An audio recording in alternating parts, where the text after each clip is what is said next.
I think you all have waited long enough for the season two that has been going on for 3 years. Finale of King of Our Nightmares. I'm Jeremy, I'm Noah. and we're talking about the Dark Half, which in my opinion, the meta behind this book is a little more interesting than the book itself. Not saying this book is bad, but I think the meta of it, because we've been building and talking about the meta behind this, because this is right in the middle of King's changing as an author, changing as a person. He's gotten clean, he's sober, and Richard Bachman has been found out to be him. And this is sort of the meta behind that fallout of not being able to write as Bachman anymore. We saw that with Misery, because Misery was changed to be a King book because of the Bachman fallout. But this is really like a meta book, one of the many metas of our main characters, an author who got really famous off of writing these books under a pseudonym, and he kills the pseudonym off, but the pseudonym gets a life of its own and wants revenge. And that's really the Dark Half simplified. Yes. George Stark is the pseudonym. And might be the most gory of King's books. It's up there for sure. I'm not talking, I'm excluding Bachman books. I'm talking King proper books. Because there's downright gross things for the sake of being gross. In this, a lot of eye gouging. Someone gets their genitals put in their mouth. Just weird, gross stuff, especially in the beginning. I feel like it mellows out slightly about halfway through. But it's interesting. Alan Pangborn this is his first appearance, and he's a recurring character in the Castle Rock cycle, and what ends up becoming the Castle Rock trilogy, which starts with this book. Yes, we should establish, because King realized I should probably put an end to using Castle Rock too much as a setting. So he set out to write a final trilogy, about connected as well as you would expect from King, master of continuity. Yeah. So we got the Dark Half, then we got the novella The Sundog in 4 Past Midnight, which I don't think I've ever read.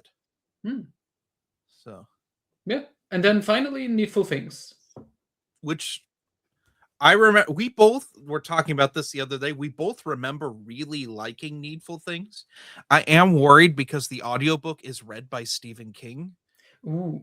Which I don't mind him reading a novella, because he does that in You Like It Darker. He reads the Laurie story, and it's okay. But he's not a voice actor. He's just Stephen King. And I don't know if I can handle that for like 20 plus hours of listening to King. We'll see. It's going to be some time before we get to Needful Things. But yeah, we'll talk about the Dark Half, because it has weird similarities to The Outsider. Yes. And another novella in 4 Past Midnight, Secret Garden, Secret Window, which King also points out that was his idea when writing that one, a cross between Misery, I think, and Dark Half. Didn't they make that into a movie with Johnny Depp? Oh yeah, they did. Secret Window. Isn't it really bad?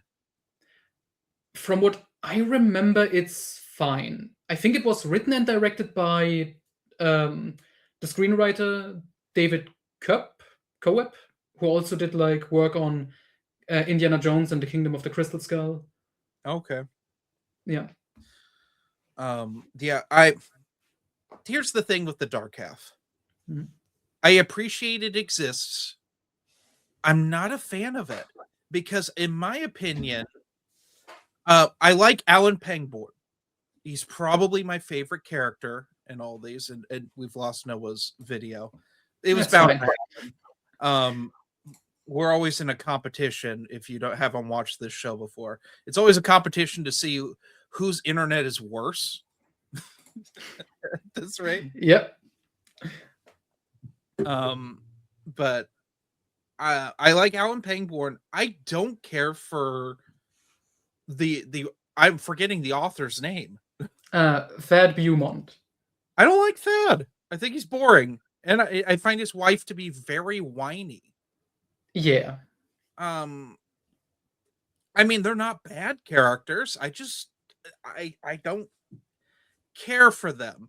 Thad's interesting. He and Stark's connection to one another, which is explained kind of right off the bat, somewhat as explained as you're going to get for this book. Yes, because that's a thing in here, which they changed slightly for the movie, I think. But the general idea, so the book, it's very confusing because it opens with this grotesque scene with Kid Thad, who's getting like, basically they think he has like a tumor and he's getting operated on. And then they discover, oh, he absorbed his twin in the womb. And, the twin is still kind of alive in his brain. And it's this horrific scene, and they remove it. Yeah, and there's like an eyeball and like an ear. And I think a teeth. Yeah. There's just like little pieces of what is when ends up being George Stark. Yes, because it kind of turns out, I mean, the question is, how does a pseudonym become alive? And it turns out it's kind of the ghost of Thad's twin brother.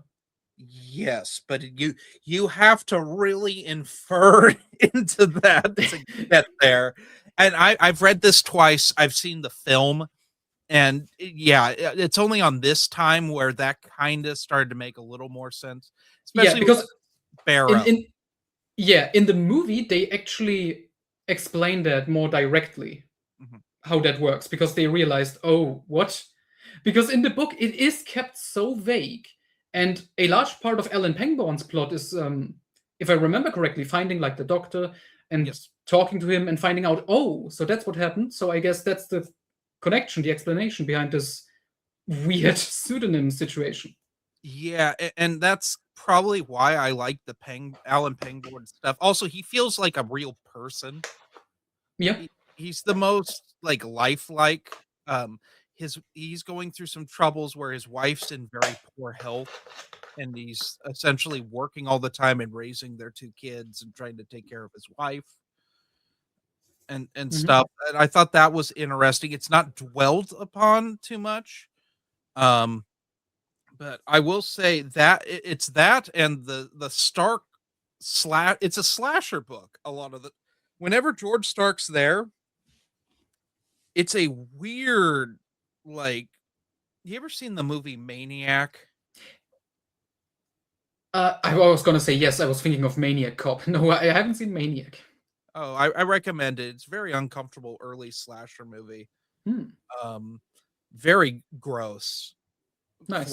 For very low budget. It kind of reminded me of that. It also reminded me a bit of Cape Fear, like the remake of Cape Fear with Robert De Niro, because they've remade Cape Fear again for Apple TV. If you've ever seen Cape Fear, Martin Scorsese's probably goofiest movie.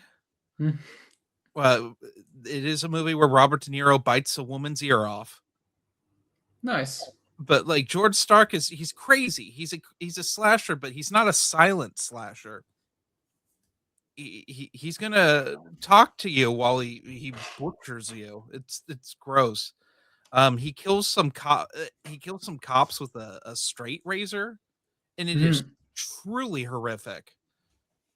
Because like Stark, basically they have the whole thing that sets Stark off is that Thad Beaumont and his wife do this big press tour saying that George Stark is dead, and they like make a fake headstone and stuff, and they do like this publicity stunt for a magazine. And George Stark essentially rises from that grave. Yes. And he goes on a killing spree, starting with this caretaker, because it's in Castle Rock, and that's how Alan Pangborn gets involved. Is the first death is in his jurisdiction before they go. Stark goes to New York and just he kills a guy that was basically blew the whistle on Thad Beaumont being George Stark, which I thought was kind of funny and meta. Yeah. In like a really heinous way. Cuts his genitals off and shoves them in his mouth. I feel like I have King getting some frustration out. Yeah. Yeah. And then like the publicist is killed, a bunch of like the publishers are killed. Before Stark says, "We're going to write a new Stark novel. And if you don't, I'm going to hurt your family." And that's kind of like the big thing of this book, because Stark needs this book to be written so he can stay alive, because he's disintegrating. Yeah, he starts to rot and stuff. And all this time, there's all these sparrows, which are these birds of death, I guess. Mm-hmm. I'm not too familiar on that whole thing. But the sparrows are flying. That's the big line for this book. The sparrows are flying. Yeah. But yeah, that's. And I just want to go back to the grave thing quick, because that reminded me. In the movie, they explicitly say the remains, what they pulled out of Thad Beaumont's head, the remains of his twin, they buried that on that cemetery, the place where they put the fake headstone. In the movie, they say that to make it more clear what is actually going on. That's wild, and that's a wild coincidence. Oh no, in the movie, because in the movie, they put the fake George Stark grave next to like the Beaumont family area of graves. And that's where they buried the twin remains. So it kind of makes more sense. Okay, that does make a little more sense then. But still, like typically in America, if you have material removed from you, it typically gets thrown into a crematorium. Like if you have like a tumor or something, it's not like they bury that.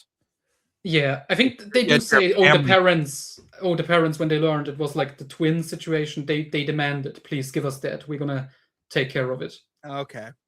Which I like, because the movie, I think I talked to you about it.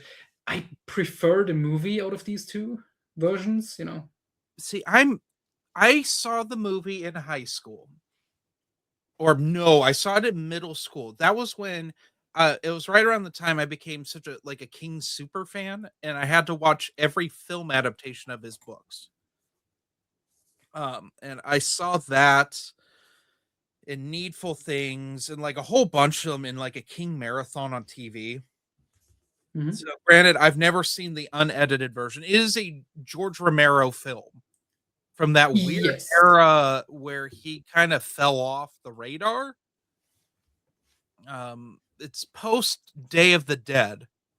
And he just made like a bunch of like rando things. And this is one of them. Yeah, I will say, I mean, I watched the unrated version. It is pretty brutal. Mm-hmm. And it is very faithful to the book. Mm-hmm. I think it adds like a couple of kills, like the Doctor character. Oh, yeah, that's weird. Yeah, but I think what really, I guess, saved it for me, or makes me like it more than the book, the performance by the guy who plays both Thad and George Stark is excellent. And George Stark in the movie, if you haven't seen it in a while, you should rewatch his scenes, because I think that's just very fun. He really comes across like this slimy criminal in like the most fun way. Well, yeah, because he's emulating this character that was written in the first Stark book called Alexis Machine, which is also fascinating meta stuff, because there was supposed to be a Richard Bachman novel called Machine's Way, which found its way in here as one of George Stark's books. I don't know if I would have liked reading Machine's Way, if I'm being honest. I'm kind of glad that didn't become the thing. It's like how I'm kind of glad that Misery wasn't a Bachman novel. I'm kind of glad Machine's Way never became a thing because it's just too, from what, and it's very clear that it was a manuscript, a partial manuscript that King had been writing, because he puts in parts of it in the Dark Half, like passages. Mhm. Um, and there's a horrific like torture sequence that is taken from Machine's Way. Yeah. That's just gross. I won't get into it, but there's eye things, and we all know how I don't like that in King books. Mhm. I mean, it is very different. We mentioned this. This is so much more bloody than you are used to from King. Mhm. It is a slasher. And he seems angry. Yeah. He seems really frustrated in this book because it was pretty clear he probably had a bunch of things he was going to write for Bachman that were on the back burner while he worked on like It and like Tommyknockers, things that took forever to write. Mhm. And he had all these like short novels because that's the thing with the Bachman books, with the exception of Regulators, they're all fairly short. And then, oh, I can't write these anymore, or I have to really change them up because my Bachman secret identity is gone. I mean, he would bring Bachman back a couple times, but mainly no, which is a shame. I do like the Bachman stuff we got. Oh yeah, excellent stuff. I don't think I dislike any Bachman stuff. I even like Rage. Mhm. Although it has problems, I like it. Yeah. And I mean, I some of his best work is in the Bachman stuff. yeah, well, it's also some of his most concise work because it's all shorter. Because sometimes when Mhm. he gets like into the heavy page counts, it meanders most of the time into nonsense, like The Stand Yeah. or It. Or I think the only one, like some of the Dark Tower books are accused of that. Like Wolves of the Kala is accused of that, but I think that's the point of that book, Mhm. which we'll talk about when we get to Wolves of the Kala. But I think the best one of his books that's really like long is Talisman. Hmm. Talisman stays on track. Yeah, and it's intentionally an episodic adventure. Mhm. You know. Uh, And I mean, he has a co-author, obviously. That yeah. probably also helps. Uh, Which is, oh, that reminds me. That is a fun fact. I wish he did it. mhm. Because originally, on the cover of The Dark Half, it was supposed to be Stephen King and Richard Bachman writing the book together. That would have been fun. It would have made more sense, I think. But Yeah, that would have just been nice. I wish he'd do that now. Although, write a Holly Gibney Bachman book. That may actually save that series. Just a straight up like serial kill, like Holly Gibney hunting a serial killer. I think I would actually like that book. Yeah. Her trying to solve like a serial killer. But in the That, Bachman style. yeah, because I mean, some of her stuff in The Outsider's interesting when they still think it's a human. Oh, yeah. The outsider comparison, we can also get into that if you want. Yeah, we might as well. The way it's framed with because they share the same fingerprints. George Stark and Thad Beaumont, they share the same fingerprints because they're essentially the same person, but also not. Mhm. It's very similar to what happens to Terry Maitland, Maitland, yeah. who was the little league coach that's accused of assaulting and unaliving that little boy at the beginning of The Outsider, which is one of the more horrific scenes of that book. Yeah. The difference, though, is that the Outsider takes a really weird clinical look at that sort. Whenever it deals with like the really sick violence of that, because that's for those of you who haven't read The Outsider, it's a boogeyman thing. And The Outsider kind of takes elements from previous King books and kind of throws them together. So you got a bit of the dark half, you got a bit of it, Got a bit of desperation, bit I of guess. desperation, especially at the end. Oh yeah. Um, it kind of it's a bit of a copy paste job. Yep. I think the first half of the book is okay. The Yeah. second half drags though. Once Holly Gibney is brought in, and like for instance, for me, I have not read the Bill Hodges stuff when I read The Outsider. It feels like you bring in a character from another book and she just doesn't quite click properly. Mhm. And I just some of her stuff that just is a slog to get through. And then when she teams up with everyone, it's just tedious. Yeah. So there's kind of a half-assed Dark Tower reference at the very end. Mhm. That barely works as one, which is really funny because he would go on after that to write The Institute, which should have been a Dark Tower tie-in, and it's not. But hey, we got Gwendy. We got Gwendy. Oh yeah, wasn't Gwendy going on while this stuff was coming out? Oh my god, yeah. I think Outsider and Gwendy, the first book was in the same year? It's hard Or for me. very close. It's hard for me to remember when the Gwendy stuff came out. Except for Yeah. Gwendy Final Task, because we were doing the podcast when that came out. But the first two, second one's barely a King book. Yeah. They're all barely King books, except for that last one. Yeah, I mean, it's King. The last book specifically is King fan fiction by Richard Chisma. Yeah. But thankfully, we know Pennywise is alive and the Crimson King is dead. Okay. Oh, and Randall Flagg is a good guy now because he got like interdimensional cancer or whatever he has. Oh God. Or maybe he's not the same character because King admitted, oh, yeah, we didn't really plan this out.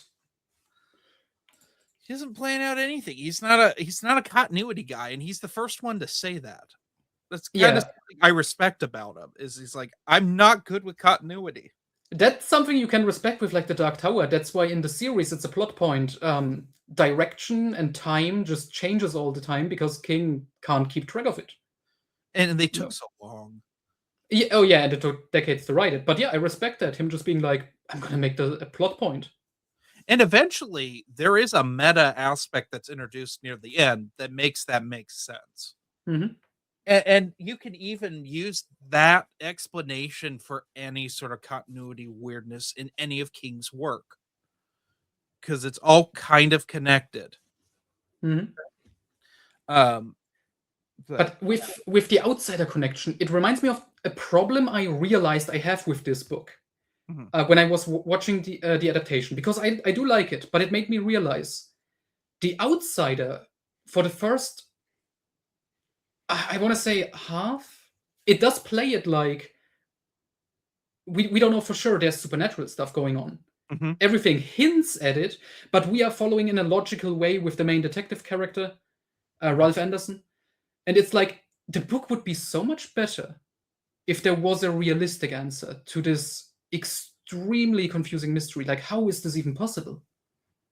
Mm-hmm. And I'm thinking, would the dark half be better if we as the readers didn't know, at least until near the end, that, oh yeah, it is a supernatural answer?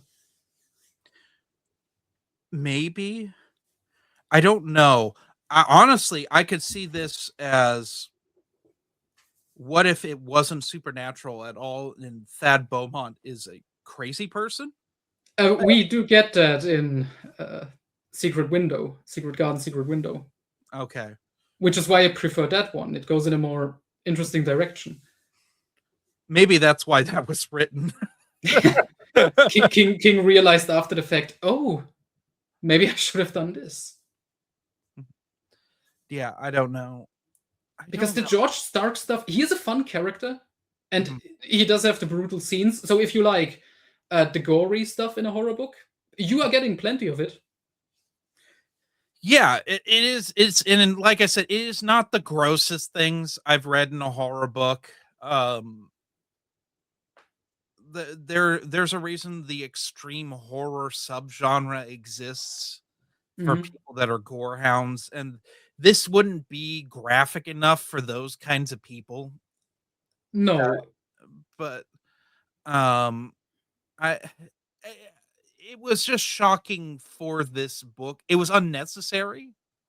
Yeah, it's kind of shocking for King standards in a Mhm. way. And that's probably why I like King so much, is he typically doesn't do this, or there's a purpose when he does it. And this, it feels really gratuitous, and I'm just angry about the Bachman thing. Yeah. I mean, I guess you could argue it's supposed to emulate the style of like this Alexis Machine character, obviously. But yeah, The only it's there is a book that I keep thinking of, um, that reminds me of this. Legion by hmm, William Peter Blatty, which you've not read, the sequel to The Exorcist. yep. In Legion, we don't ever see this is a big thing because it's a court procedural book that happens to have Mhm. a horror and a supernatural flair to it. Although the supernatural aspects of it do not come into effect till near the end. If you've seen Exorcist 3, you know what happens pretty much. Um, because it is a sequel to The Exorcist. But in that, it is the detective character from the first book. He's following it's basically the Zodiac killer, but Mhm. they call it the Gemini killer. And the Gemini killer is killing kind of people. There is a pattern to it, but we never see the Gemini killer actually kill anyone. It is all after the fact stuff. And I think that would have worked better in the dark half. Hmm. Just coming across it and being like, it would have given Alan Pangborn a little more to do. Just Yeah. and because I just think that that's a more horrific way of writing. Like it creeps me out, like seeing it Mhm. after effect. Like we don't know what actually happened, but this is the after effect, the aftermath of it. Hmm. I just think that would be a little better. And you can be as gross as possible, but like we don't need a detailed like it's a snuff book for lack of a better term. Yeah, I think that's my problem with this book. It's not quite clever enough at the end.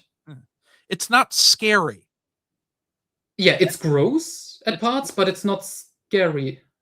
and I don't feel uncomfortable. Like I in Misery, I felt incredibly uncomfortable the entire time.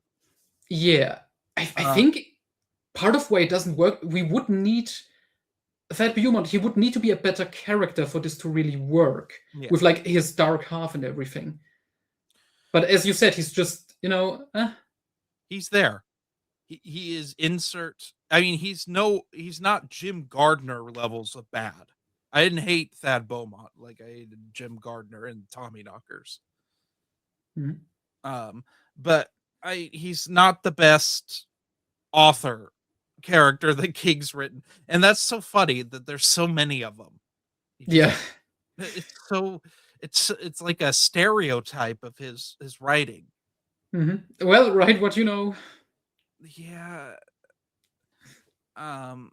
I think Thad is also a teacher in the book, right? Because Yes. he is in the movie. Yeah, yeah. So even more king-like. Yeah. But he's no Ben Mears. He's no oh gosh, who's the dad in The Shining? Jack Torrance, Jack Torrance. He's no Jack Torrance. Michael Noonan in Bag of Bones. Some more to come. Well, he's Thad Beaumont's in Bag of Bones briefly. That's something I want to talk about because so obviously this is the start of the Castle Rock trilogy. Alan Pangborn reappears in Needful Things. Mm-hmm. Thad Beaumont doesn't appear in any more books, but we do learn what happens to him. If I should spoil, this is mentioned in two other It novels. is very frustrating. Yeah, so in Needful Things, Alan Pangborn mentions Thad Beaumont's wife left him and took the kids with her, which is kind of hinted at already at the end of the book because it ends with Pangborn thinking of like, if Thad even realizes, this is traumatizing to his family, this is his dark half, this is part of him and everything. So in Needful Things, we learn, that, yeah, she left him with the kids. And then in Bag of Bones, the main character, Michael Noonan, thinks of his, I guess, colleague, because they are both, writers. Thad succumbed to alcoholism and eventually killed himself. Yeah, which is very frustrating. One of the more, in my opinion, one of the more frustrating things Stephen King's ever put in a latter book. Yeah. Because it makes this somewhat pointless. And this struggle somewhat pointless. Yeah, I mean, it's also dark, and it is also frustrating. Just, okay, here's the main character of this book. Oh, I killed him off in a line in another book. That's pretty much unrelated. And it's so like non-important. It's not even in the adaptation of Bag of Bones, the film adaptation. Oh no. Yeah. Which I saw before I read the book. I don't even remember the book except for the Thad Beaumont thing. Well, Ralph Roberts is in it. That is great fun. In the film? Yeah. Oh no, in the book, he basically kicks off the plot. Yeah, I like I said, I just don't remember. I remember the film because Pierce Brosnan. Yeah, obviously. And he's not terrible at it. He's doing the best with what he's got. Mm-hmm. It's kind of wacky. And I'm glad he doesn't sing because this is like the Mamma Mia era when this came out. Oh, that's great. And I remember being really worried he was going to sing at some point because I believe that man genuinely thinks he can sing. He can't. I can tell you that. I've seen Mamma Mia. It's terrible. It's really bad. But yeah, anyway, I don't have much more to say with The Dark Half. Go read it if you want. It's a nice meta book. You can actually find these in hardcover still. Not new, but they're pretty plentiful on the used market. I think I bought mine. Oh, geez. I bought mine from a used bookstore for $8. Nice. And I don't even know if I paid that much because I probably traded in books. So I probably got it for more like $5. What's the German title for this book? Oh, the German title is Stark. Because as we know, it's the trend, one-word titles, the shorter the better. Problem with this one, I mean, like English speakers would just think, oh, Stark, yeah, that's the name. Stark is also the German word for strong. So I just imagine seeing a book on the shelf, Stephen King's Strong. Yeah, it's that era. Oh well. I wish they would. What's his worst book from the modern era? Billy Summers. I wish they retitle that Dumb. Billy. Billy. I'm surprised that's not the German title, just Billy.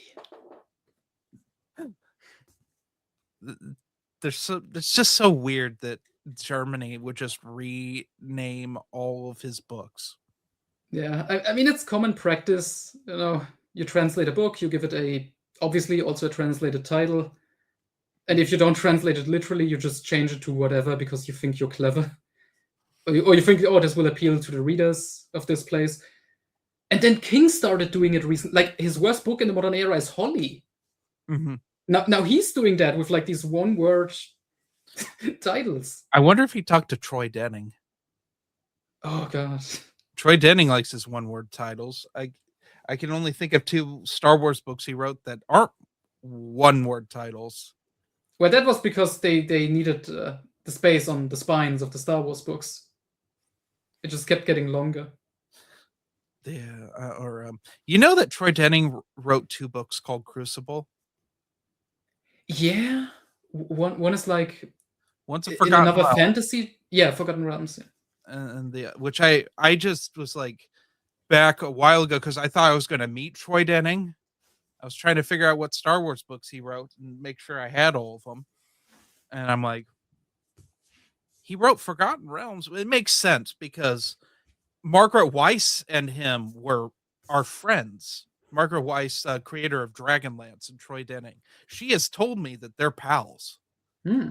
Like, she was going to work for Lucasfilm because of Troy Denning was writing for oh gosh, what was West End Games. He was writing the RPG stuff because that's how he got his start, which is probably his best work. If I had to pick good Troy Denning work, because Troy Denning's writing's kind of all over the place. I mean, you're the ultimate Troy Denning hater. Famously, yeah. To the point where people get upset. Yeah, that's my specialty. It's all right. I am the Karen Travis hater, and it upsets people. Anyway, I don't have anything else to say about Dark Half. What I'd rate it a 3 out of 5. It's okay. Yeah, I would go with that. It's kind of perfectly mediocre. Like, you can read it; it's entertaining. You want a horror book with some gory stuff in it? Yeah, you're getting it. I just wish it was more clever, because you could get something a little bit more clever out of this. It really gets the idea and the feelings across that King very clearly had at the time. With your own Dark Half and the pseudonyms and stuff and the writing. The ingredients are there, but the final result is just not. It kind of fails on execution. Yeah. It's not the worst King book. Oh, definitely not. And it introduces a fun character who we will see return in a much better book. Yes. But yeah, I don't. There is some other Castle Rock references I want to say in this, but like to the previous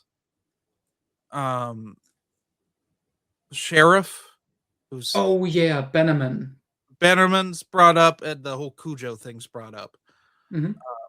But not a lot. Maybe Dead Zone reference, but I could be mixing that up with Tommyknockers that had a whole bunch of Dead Zone references in it. Yeah, I would think Frank Dodd would be brought up, because that's such a big thing in the town history. All the weird things that have happened. Although I was pleased to see that none of the Skeleton Crew stuff was referenced in this. That is a positive to this book. Oh yeah, your most hated Castle Rock tie-ins, Skeleton Crew. Well, they're nonsense. They're just nonsense. I think a couple of them were okay. Yeah. But I remember I don't think I liked any of them.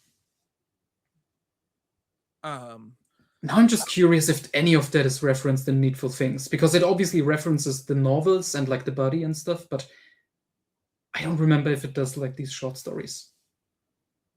Yeah, I don't know. And honestly, I'm so far removed from Skeleton Crew, I don't know if I'd notice. Because I don't remember a lot of Skeleton Crew now. It's been too long. And I've read so much since then that it just kind of leaves my brain. So that's a good thing. Yeah, no, it's not worth it. The Mist is what you read Skeleton Crew for. But anyway, so this is the season 2 finale. I don't know when we'll get to season 3. I need more time. I'm going to be reading some King in the next month or so, finishing some books. I'm going to be finishing Duma Key. And nice. You Like It Darker. Very nice. I only have a couple stories left in You Like It Darker. And if I remember correctly, it's because you wanted to not get spoiled by the Cujo sequel. Yes. Yeah. Exactly. So I started Duma Key a little while ago, but I got mixed up because I'm trying to finish up my Dune podcast and finish Dune: The Battle of Corran, which is which of those books is more enjoyable? Well, I have to force the Battle of Corran. It has to be done. People want it. People want my review on it. So it's going to happen. It's actually the second book up on my docket once I finish my reread of Star Wars: The Truce at Bakura, which is a very fun book. which I Yeah. might be done with tomorrow. Nice. But I'm taking a road trip in a couple weeks, and I'm hoping that I'll finish Battle of Corrin on the way up, and I can get through a bunch of Duma Key on the way back down. Is the goal. Because I'll be Nice. driving by myself. So typically, I like to put King on when I drive any sort of distance. I talked about this at the season premiere of this season, Firestarter. My wife and I listened to that when we went on a trip together back in 2022, maybe 2023. I think it was 22 though. That was crazy. That was a long time ago. Yeah. So anyway, that's about all I have for today. Yeah. Can I say as for myself? Oh yeah, go right ahead. Sorry. Oh no, in terms of reading, I am kind of excited now to jump into Needful Things, and I guess 4 Past Midnight. I'm gonna read The Library Policeman and The Sundog, because the Langoliers stuff and Secret Garden, Secret Window I've read before multiple times, and I remember them clearly enough, you know. But yeah, that's gonna be fun. What I've been reading franchise-wise, I told you I recently read these couple of James Bond continuation novels. Yeah, you've been trying to get through those. Yeah, I'm gonna start because I just finished the book I was reading, Perfume, the German novel by Patrick Süskind, the famous 80s novel. It's great. It's 10 out of 10 in all honesty.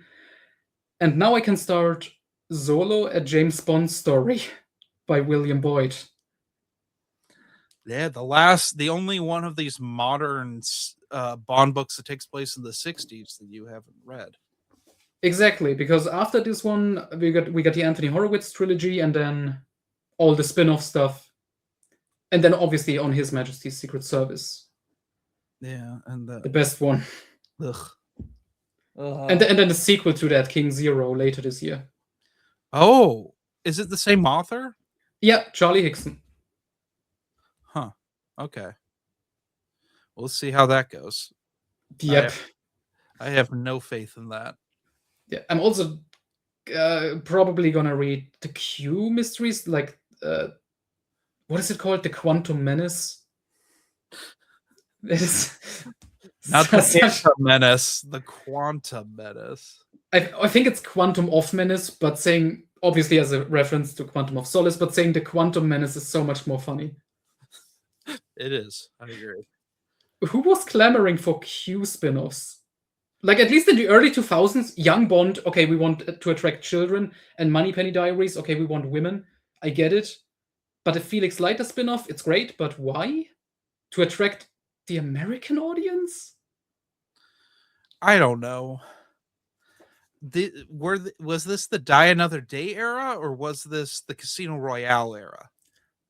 Young Bond and Moneypenny Diaries, that was between Brosnan and Craig. And now all these spin-offs, like the Felix Leiter book and the Q mysteries, and what else are they doing? The Secret Agent Academy, where James Bond is training a new generation. That's coming out next year. Yeah, that's going to be terrible. I'm calling it now. It's Amazon slop. And I want no part of it. But yeah, so now we're done with King of Our Nightmares. We need to focus on some Live and Let's Discuss and bring that back. I'm so hyped. We have 2 more Casino Royales to go through. I know. Well, technically 3, because I'm going to try to track down that unrated cut of the Craig one. Because I don't remember it, and I don't remember why it's unrated. I can only assume there was more blood with the machete fight. Okay. So we'll see. We'll see if I can track that down easily. But anyway, that's about all I have. So anyway, you all have a good one. Goodbye.